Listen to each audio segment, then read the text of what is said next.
Some of you are going to like me and some of you are going to hate me for this, but let me tell you something. I can't tell you how many times on a daily basis I am told or asked, whether I'm on a session with a client or a couple, in an interview, on a podcast, you here on TikTok or any other social media, people will tell me their D-Day is coming up. My D-Day is coming up, and they'll know their D-Day down to the molecular second of it.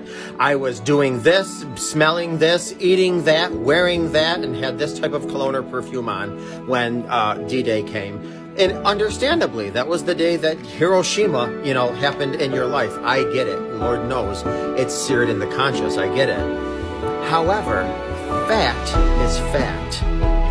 What gets attached to that fact is our own story, which comes from our ego, but that's a whole nother video. So what is your story? We could either say that was, that day is going to come up and it's going to depress me, or I'm going to binge eat and be so depressed and sad and cry on that day. And this is the day that destroyed my family. This is the day that crushed me. The day is coming up that ruined my entire life. That could be your story. You have every right to have that story. Or you could just deal with the fact that you were duped, you were deceived, you were lied to when you believed in love. But that was the day the universe said, no more. I am going to bring everything to light and not allow you to live in darkness anymore.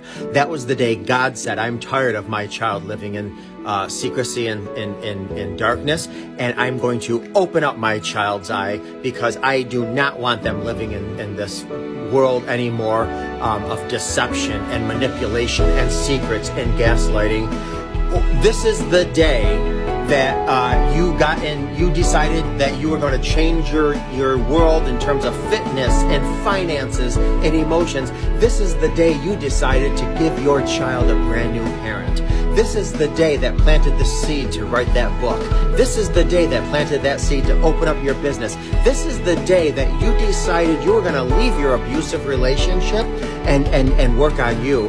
Or if you're rebuilding, this is the day that turned my relationship around and we became bigger and better and brighter. This is the day. D-Day wasn't the day that destroyed me. D-Day was not my tombstone. D-Day was my stepping stone. So reframe your story. Don't look at this day as a day of sadness and anger and frustration and despair.